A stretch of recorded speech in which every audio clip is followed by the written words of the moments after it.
نبوت مل جانے کے بعد 9 برس تک نبی کریم صلی اللہ علیہ وسلم مکہ میں تبلیغ فرماتے رہے اور قوم کی ہدایت اور اصلاح کی کوشش فرماتے رہے، لیکن تھوڑی سی جماعت کے سوا جو مسلمان ہو گئی تھی اور تھوڑے سے ایسے لوگوں کے علاوہ جو باوجود مسلمان نہ ہونے کے آپ کی مدد کرتے تھے، اکثر کفار مکہ آپ کو اور آپ کے صحابہ کو ہر طرح کی تکلیف پہنچاتے تھے، مذاق اڑاتے تھے اور جو ہو سکتا تھا اس سے درگزر نہ کرتے تھے۔ حضور صلی اللہ علیہ وسلم کے چاچا ابو طالب بھی انہی نیک دل لوگوں میں تھے جو باوجود مسلمان نہ ہونے کے حضور صلی اللہ علیہ وسلم کی ہر قسم کی مدد فرماتے تھے۔ 10ویں سال میں جب ابو طالب کا بھی انتقال ہو گیا تو کافروں کو اور بھی ہر طرح کھلے مہار اسلام سے روکنے اور مسلمانوں کو تکلیف پہنچانے کا موقع ملا۔ حضور اقدس صلی اللہ علیہ وسلم اس خیال سے طائف تشریف لے گئے کہ وہاں قبیلہ ثقیف کی بڑی جماعت ہے، مگر وہ قبیلہ مسلمان ہو جائے تو مسلمانوں کو ان تکلیفوں سے نجات ملے اور دین کے پھیلنے کی بنیاد بڑھ جائے۔ وہاں پہنچ کر قبیلے کے تینوں سرداروں سے جو بڑے درجے کے سمجھے جاتے تھے گفتگو فرمائی اور اللہ کے دین کی طرف بلایا اور اللہ کے رسول کی یعنی اپنی مدد کی طرف متوجہ کیا، مگر ان لوگوں نے بجائے اس کے کہ دین کی بات کو قبول کرتے یا کم سے کم عرب کے مشہور مہمان نوازی کے لحاظ سے ایک مہمان کی خاطر کرتے صاف جواب دے دیا اور نہایت بے رخی اور بد اخلاقی سے پیش آئے۔ ان لوگوں نے یہ بھی گوارا نہ کیا کہ آپ یہاں قیام فرما لیں۔ جن لوگوں کو سردار سمجھ کر بات کی تھی کہ وہ شریف ہوں گے اور گفتگو کریں گے، ان میں سے ایک شخص بولا کہ اوہو، آپ ہی کو اللہ نے نبی بنا کر بھیجا ہے۔ دوسرا بولا، اللہ کو تمہارے سوا کوئی اور ملتا ہی نہیں تھا جس کو رسول بنا کر بھیجتے۔ تیسرے نے کہا، میں تجھ سے بات کرنا نہیں چاہتا اس لیے کہ اگر تو واقعی نبی ہے جیسا کہ دعویٰ ہے تو تیری بات سے انکار کر دینا مصیبت سے خالی نہیں، اور اگر جھوٹ ہے تو میں ایسے شخص سے بات کرنا نہیں چاہتا۔ اس کے بعد ان لوگوں سے نا امید ہو کر حضور اکرم صلی اللہ علیہ وسلم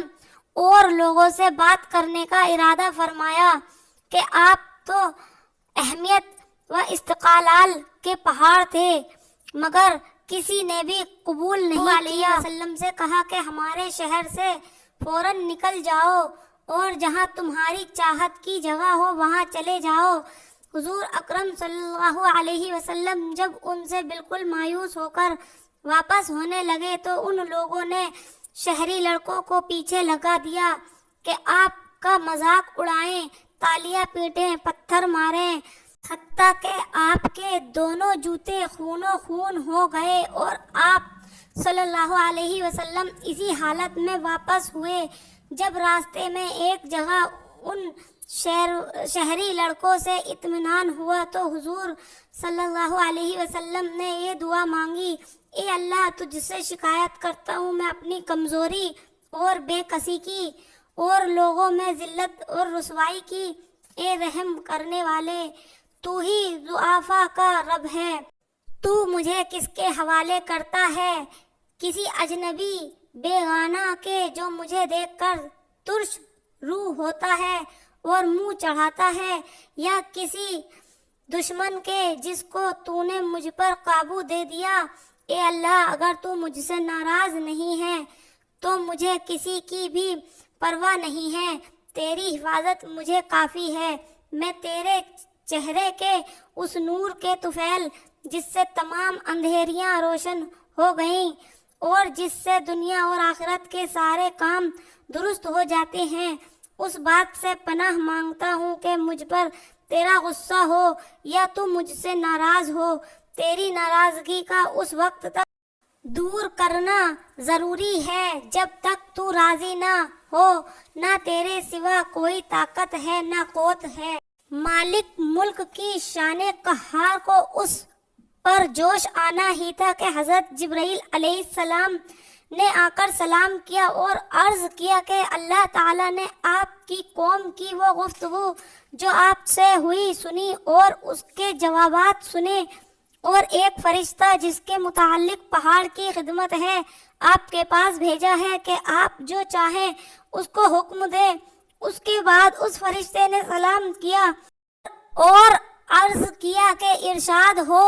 میں اس کی تعمیل کروں. اگر ارشاد ہو تو دونوں جانب کے پہاڑوں کو ملا دوں جس سے یہ سب درمیان میں کچل جائیں، اور جو سزا آپ تجویز فرمائیں. حضور صلی اللہ علیہ وسلم کی رحیم و کریم ذات نے جواب دیا کہ میں اللہ سے اس کی امید رکھتا ہوں کہ اگر یہ مسلمان نہیں ہوئے تو ان کی اولاد میں ایسے لوگ پیدا ہوں جو اللہ کی پرستش کریں اور اس کی عبادت کریں.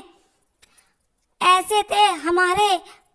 آپ صلی اللہ علیہ وسلم کے اخلاق، اس کریم ذات کے اخلاق جس کے ہم لوگ نام لیوا ہیں کہ ہم ذرا سی بھی تکلیف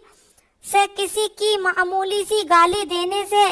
اس سے ایسے بھڑک جاتے ہیں کہ پھر عمر بھر اس کا بدلہ نہیں اترتا. ظلم پر ظلم اس پر کرتے رہتے ہیں اور دعویٰ کرتے ہیں ہم اپنے محمدی ہونے کا، نبی کریم کی پیروی بننے کا. نبی کریم صلی اللہ علیہ وسلم اتنی سخت تکلیف اور مشقت اٹھانے کے باوجود نہ بددعا فرماتے تھے اور نہ کوئی بدلہ لیتے. اگر آپ کو صحابہ یا آپ صلی اللہ تعالیٰ علیہ وسلم کے بارے میں سننا ہے تو ہماری ویڈیو کو لائک کریں اور ہمارے چینل کو سبسکرائب